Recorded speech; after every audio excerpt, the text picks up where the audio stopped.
Welcome to episode 1 of the Steelhead Masters fly tying videos.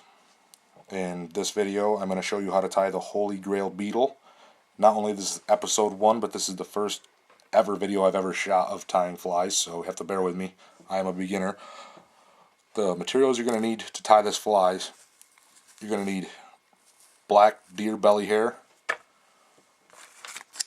tan trout hunter CDC, black trout hunter CDC,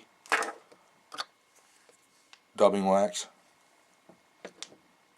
and I'm just using a rusty brown 70 flat wax thread. And a number 12, just a regular scud hook. Don't need anything special, whatever hook floats your boat, but it really needs to be a scud hook. You need the wide gap in this to make this fly really work. You're going to have some room for the hook point to penetrate the fish. Obviously, before you start tying the fly, crimp the barb off. We don't need dead fish floating all over the place or half their jaws ripped out. So start by crimping the barb off.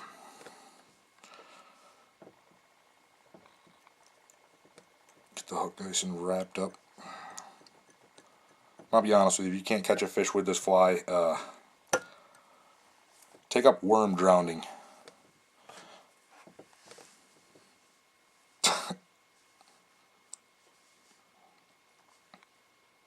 You'd probably be better suited drowning worms if you couldn't catch a fish with this. First thing I'm going to do is I'm going to take 2 pieces of this tan brown CDC feather. I'm going to pull both the tips aligned, and I'm going to grab it about, I don't know, 1/3 of the way up from the tip of the feathers, and I'm going to stroke the feathers together like so.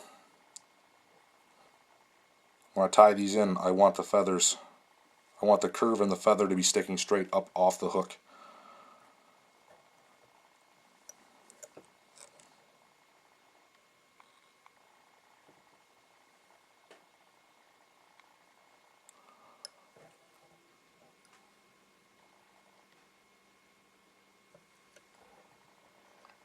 Tie it in, leave about, I don't know, probably about a whole hook length between the fibers you have remaining on the feather and where you've tied it in for when you have to fold it over later on. Tie that right down. Trim off the excess. Now I have a piece of brown craft foam. You can get it anywhere, Walmart, whatever. I just cut a piece of it off that's just about as wide as the hook gap is. I'm going to go ahead and tie this in on top of the CDC. Another thing you want to remember with the CDC is you want to keep it to where it's flat laying level with the hook. You don't want to get it twisted up or anything because the fly will not come out looking the way you want it to look. I'm going to tie my foam in.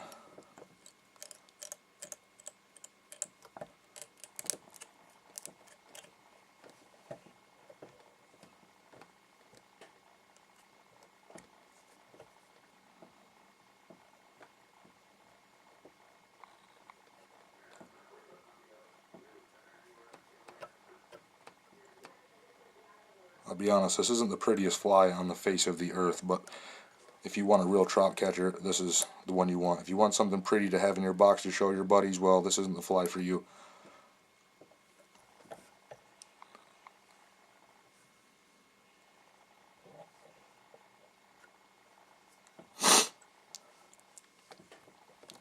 Now you want to take one piece of the black CDC and do the same you just did with the tan one.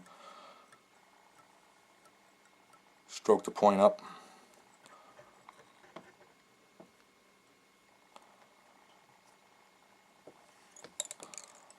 Lay it down flat. Tie it in all the way back to where the bend in your hook, where it meets your foam.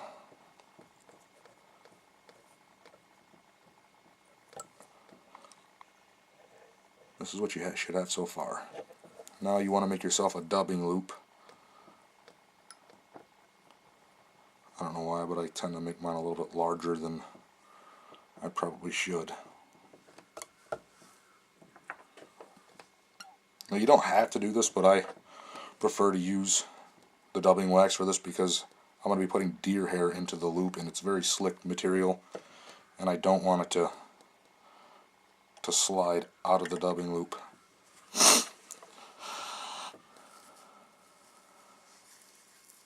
Take a nice pinch of your deer hair, probably as big around as a pencil or so. About what I've got right here. You don't need the tips for this. The tips are pretty much the garbage part of it. Take a dubbing rake, a comb, anything you might have laying around to get all the under furs up and out of it.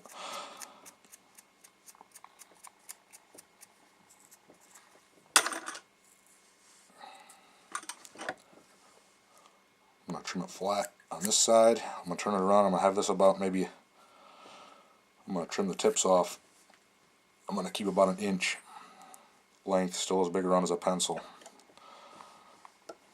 I'll try real hard not to get your CDC stuck to this dubbing wax or into this loop.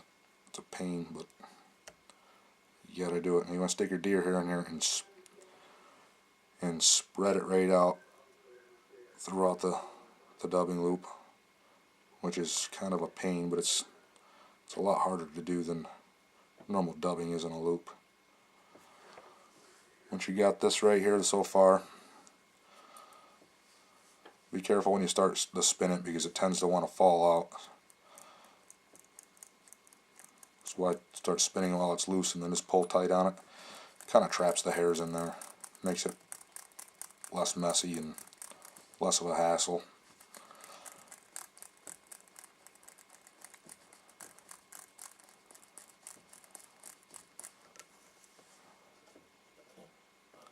I got the CDC locked up in there. This is about what you should have. Should look like a big giant pipe cleaner, like a chimney cleaner when you're done. Got your hackle pliers.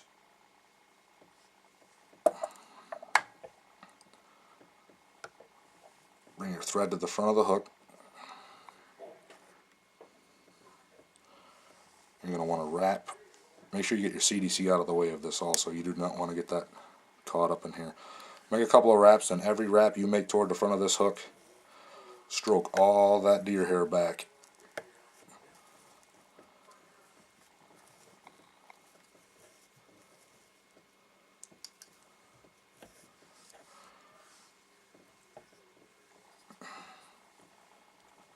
And just tie her off.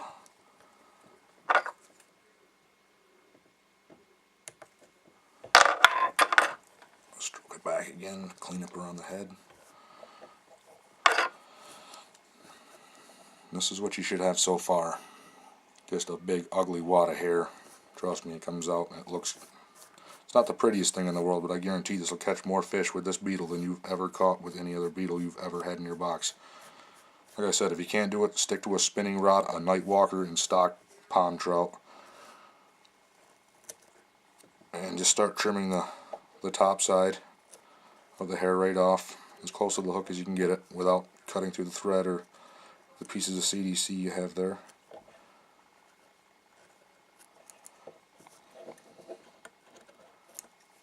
Put underneath here. The real pain about this is really just trimming the fly up.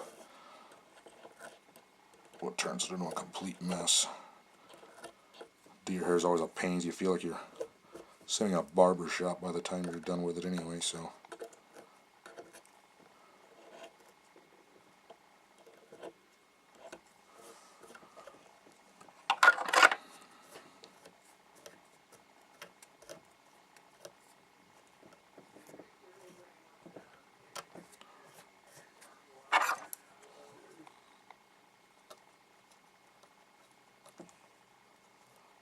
Just basically get it pretty neat looking. Doesn't have to be perfect.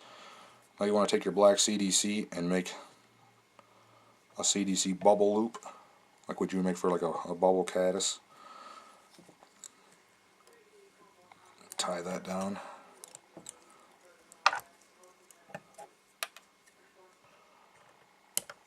Trim the butt. Now you want to take your CDC and fold it to the sides of the hook, those strands you have left over, You want these to behave as legs in the water, rather than using something stiff like hackle. I hate hackle to death. Pull your foam forward.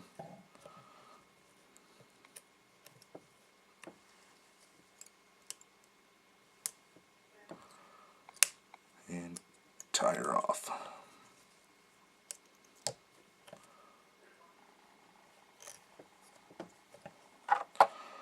I always cut the heads big to start with. I'll come back and trim when the fly is done, because the fly is still going to need a little bit of trimming when it's all situated. Now you want to take your 2 pieces of tan CDC. This right here is what the part of the fly which makes it always land upright. I know with like regular foam beetle patterns you have, where if you put like red foam or orange foam on the top of it for a cider, a lot of the times they fall in the water upside down. You can't see your fly. The fish can see things it doesn't like, and it just kind of throws everything right out the window. You got a piece of deer hair plugged into there. So you're going to pull this forward, stroke these fibers back when you do, the ones you have loose. Lay it down on the top of the foam and tie that off.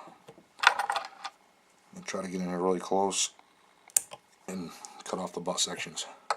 And right now you've got an ugly, ugly fly, but it's coming together.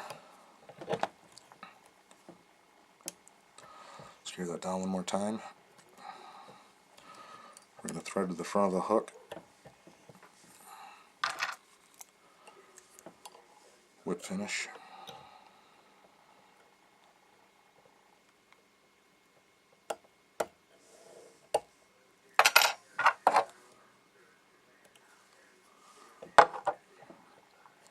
Now the first thing I'm going to do, I'm going to flip the fly completely over, and any strands of little fibers that I have sticking down, I want to come back in here and clean back up with those. Pull your tan CDC out of the way and go down toward the butt of the fly to clean it down there. You don't want any of that stuff hanging off the back, as beetles don't have tails. I hope we all know this.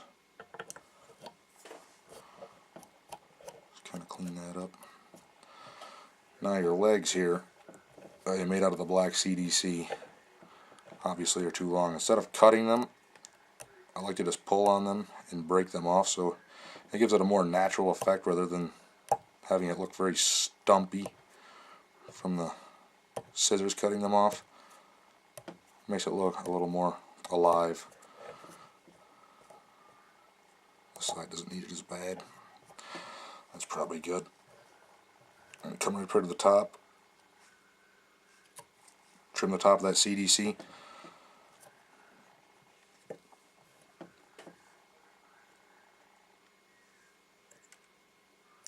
Trim the head up.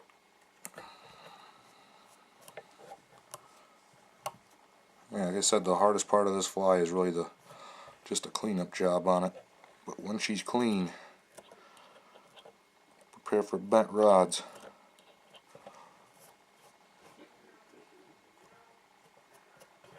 Now it's a very soft looking beetle rather than your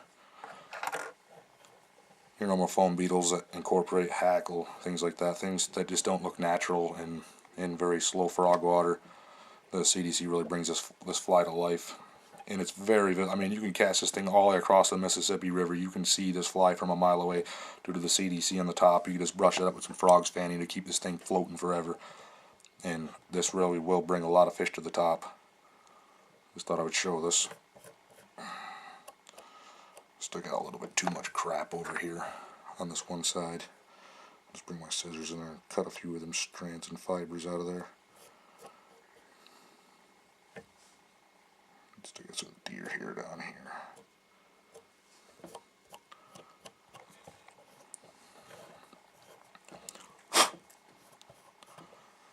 And this is your finished beetle.